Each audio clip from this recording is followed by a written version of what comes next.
तो मेरे व्यूअर्स, मेरे सब्सक्राइबर्स, हम डिस्कस कर रहे थे सार्क को। उसका ये पार्ट 2 है। पार्ट 1 में हमने सार्क की डेफिनेशन देखी, इसका मेन अंडरस्टैंडिंग देखी, इसके मेन पॉइंट्स, मेन फैक्ट्स के जो सार्क है उसके कितने मेंबर स्टेट्स हैं, कितनी ऑब्जर्वर स्टेट्स हैं, इसका जो है क्या कहते हैं, इसका सेक्रेटेरिएट वो कहाँ पे है, हेडक्वार्टर कहाँ पे इसका, वो देखा, उसके अचीवमेंट्स देखी, वो सारा हमने बेसिक्स उसका अंडरस्टैंड कर लिया। अब इस वीडियो में हम डिस्कस करेंगे सार्क के जो है ऑब्जेक्टिव्स के हैं, एरियाज ऑफ कोऑपरेशन कौन से हैं, इसका स्ट्रक्चर कौन सा है, और इसके अलावा सार्क की फंक्शनिंग कैसे होती है वो कौन सी है, और इसका हिस्टोरिकल बैकग्राउंड क्या है कि कैसे ये इसका कॉन्टेक्स्ट इसका देखें तो बैकड्रॉप वो क्या रहा है जिस वजह से सार्क को इस्टेब्लिश किया गया। तो वो सारा अब इस वीडियो में हम डिस्कस करेंगे। तो पिछली वीडियो थी वो काफ़ी लेंथी हो गई थी, लेकिन इसमें हम इसको बाकी चीज़ों को कवर करेंगे। तो फ्रेंड्स सबसे पहले हम आते हैं इसका हिस्टोरिकल बैकग्राउंड सार्क का।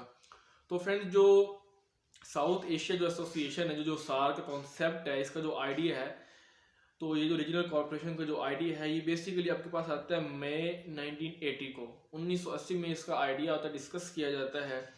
जो 7 जो कंट्रीज़ हैं आपके पास, except excluding the Afghanistan, Afghanistan तो 2007 में बना है ना। तो फ्रेंड्स जो 7 कंट्रीज थे आपके पास, MBBS स्पेन अफगानिस्तान को इंक्लूड करके, मैंने बताया था पिछली वीडियो में कि M मालदीव, B भूटान, फिर भूटान बांग्लादेश, S से फिर श्रीलंका, P से पाकिस्तान, A से अफगानिस्तान। ये अफगानिस्तान इसमें इंक्लूड नहीं है क्योंकि जब बन रहा है उस वक्त 7 कंट्रीज है, ये अपने माइंड में रखना है। I फॉर इंडिया और N फॉर नेपाल। तो ये जो 7 कंट्रीज थे, इनकी मीटिंग होती है, इनका मीटअप होता है 1980 में। 1980 में मई का जो होता है वो मंथ होता है। तो इनकी जो फॉरेन सेक्रेटरीज होती हैं इन कंट्रीज़ के, 7 कंट्रीज़ के, वो फर्स्ट टाइम अप्रैल 1981 को कोलंबो जो है वहाँ पे उनकी मीटिंग होती है। वहाँ पे उनका पहले आइडिया जो होता है 1980 में आता है, लेकिन 1981 में जो होती है इनकी फॉर्मल एक मीटिंग होती है जिसमें वो डिस्कशन करते हैं रीजनल कोऑपरेशन के रिगार्डिंग। तो रीजनल जो कोऑपरेशन के जो 5 एरियाज होती हैं, जो की एरियाज, जो मेन जो चीज़ें हैं, वो आइडेंटिफाई की जाती है कि हम इस रीजनल कॉर्पोरेशन बनाएंगे, इसमें जो हमारा मेन फोकस रहेगा वो 5 कौन से एरियाज हैं, कौन सी फील्ड हैं, कौन सी ऐसी जो जगह हैं, जिन जो एरियाज हैं, जो ऐसी चीज़ें जिन पर हमने काम करना है, जो हमारे फॉल्ट्स हैं। तो इस तरह के जो इंपॉर्टेंट एरियाज हैं उनको फिर बाद आहिस्ता आहिस्ता उनको ऐड करते गए ताकि और इसकी इंप्रूवमेंट होती रहे। तो 1981 में ये होती है मीटिंग। तो उसके बाद फ्रेंड ये होता है कि जो साउथ एशियन एसोसिएशन होता है, जो रीजनल कॉर्पोरेशन आपके पास सार्क, तो उसका जो चार्टर होता है, ठीक है, वो फॉर्मली अडॉप्ट किया जाता है 8 दिसंबर 1985 को।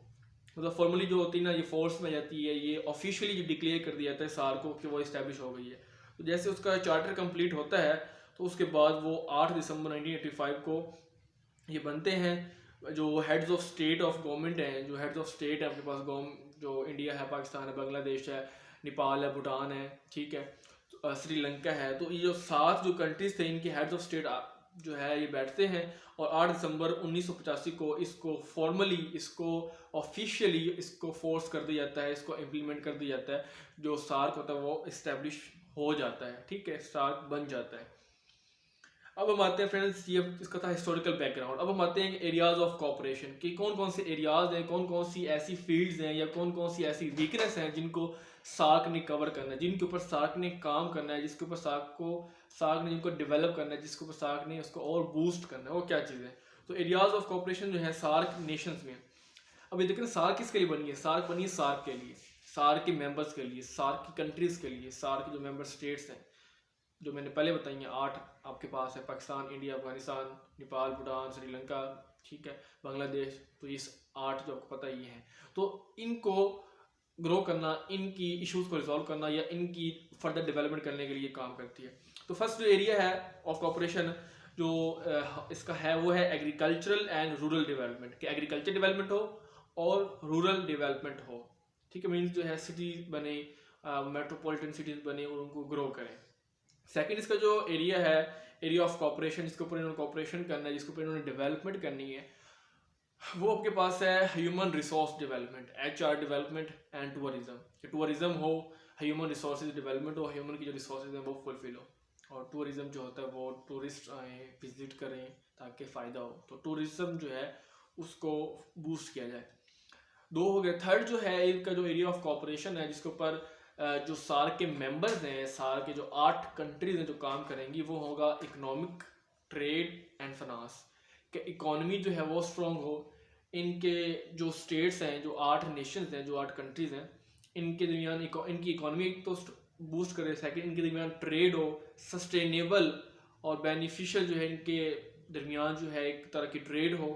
और थर्ड ये कि जो फाइनेंस है, फाइनेंशियल स्टेबिलिटी, वो इनको इंश्योर किया जाएगा। थर्ड हो गया। फोर्थ ये सोशल अफेयर्स, जो इनके सोशल अफेयर जो मामलात हैं वो अच्छे हों, बेटर हों। 5 ये है कि इन्वायरमेंट और नेचुरल डिजास्टर और बायोटेक्नोलॉजी उसको ऊपर काम किया जाए। नेक्स्ट हमारे पास है education, security and culture, security, education, इसके ऊपर काम किया जाए। इसके बाद द इंफॉर्मेशन और पॉवर्टी एलिवेशन, कि इंफॉर्मेशन हो और पॉवर्टी को एलिवेट किया जाए, पॉवर्टी को डिक्रीज किया जाए, पॉवर्टी को ख़त्म किया जाए, पॉवर्टी को एंड किया जाए, मिटिगेट किया जाए, तो उसके लिए काम करेंगे। और लास्ट लिस्ट में है हमारे पास एनर्जी, ट्रांसपोर्ट, साइंस और टेक्नोलॉजी। इन एरियाज के ऊपर काम किया जाएगा, सार्क करेगा, सार्क के मेंबर्स करेंगे ताकि इनको फर्दर ग्रो किया जाए। तो ये थी एरियाज ऑफ कॉपरेशन, इनके ऊपर काम करना है सार्क ने। अब हम आते हैं सार्क के ऑब्जेक्टिव्स के ऊपर, कि सार्क के कौन कौन से ऑब्जेक्टिव है, उसका एजेंडा क्या है, उसके फंक्शन क्या है, सार्क का मोटो क्या है, ये सार्क का प्रिंसिपल या उसकी जो मेन फंक्शनिंग है, जो रोल है, जो वर्किंग है, वो उसको देखते हैं। तो जो मेन जो मोटो है उस ऑर्गेनाइजेशन का वो ये है कि जो कॉमन गोल है ना उनको अचीव किया जा सके।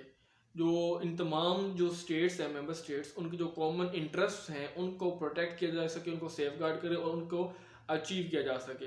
लाइक सोशल आपके पास गोल्स हो सकते हैं, common social goals, common cultural goals, economic growth है, लाइक ये हो गई, इसको प्रोटेक्ट किया जा सके, इसको इकोनॉमिक ग्रोथ को अचीव किया जा सके।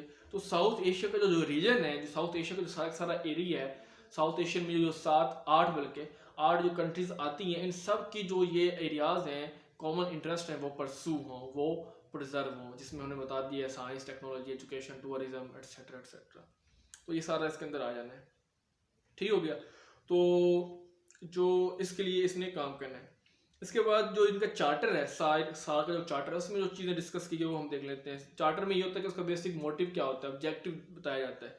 तो उसके जो ऑब्जेक्टिव्स हैं, जो मोटिव हैं, जो मोटो है या जो काम है, जो उसने काम करने हैं सार्क ने, वो चार्टर में। तो चार्टर में क्या लिखा हुआ है, वो ये लिखा हुआ है कि साउथ एशिया के जो रीजन है, साउथ एशिया के स्टेट्स हैं, तो उनके एक तो इक्वालिटी ऑफ लाइफ हो, कि सब लोगों की जो लाइफ है वो बेस्ट हो, लाइफ गुड लाइफ हो, अच्छी लाइफ स्टाइल हो।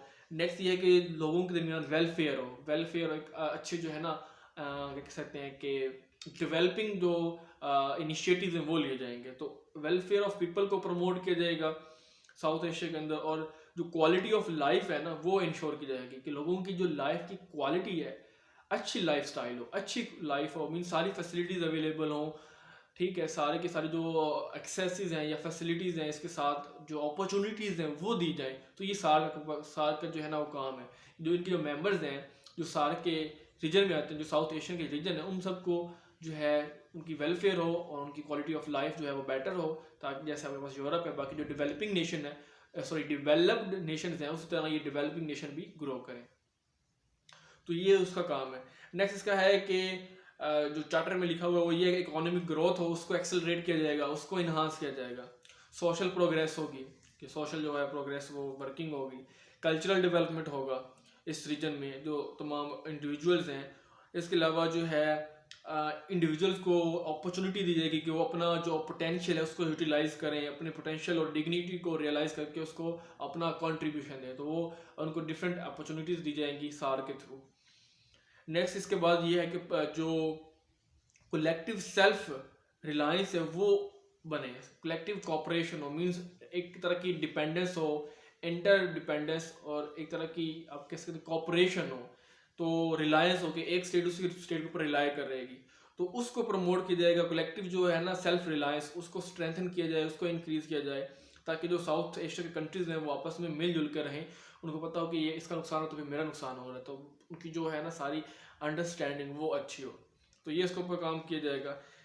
नेक्स्ट ये है कि जो म्यूचुअल इंटरेस्ट हैं उनको कंट्रीब्यूट किया जाएगा, म्यूचुअल इंटरेस्ट के ऊपर काम किया जाएगा कि सबके इंटरेस्ट हों।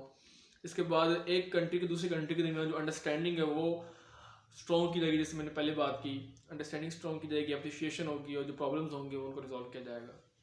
इसके बाद जो कोलैबोरेशन है उसको प्रमोट किया जाएगा, एक्टिव कोलैबोरेशन हो, तमाम स्टेट्स कोलैबोरेट करें आपस में, म्यूचुअल असिस्टेंस हो, एक दूसरे की हेल्प करें, इकोनॉमिक वाइज, सोशल स्फेयर में, कल्चरल स्फेयर में, टेक्निकल स्फेयर में और साइंटिफिक फील्ड में। तो ये तमाम फील्ड जो सोशल होगी, कल्चरल होगी, ठीक है, साइंटिफिक होगी, इन सब में जो है एक तरह की कोलैबोरेशन हो, एक तरह की म्यूचुअल वर्किंग हो, टीम वर्किंग हो और एक तरह की जो है असिस्टेंस करें, दूसरे को असिस्ट करें, हेल्प करें ताकि इन सब की इकोनॉमी ग्रो करे।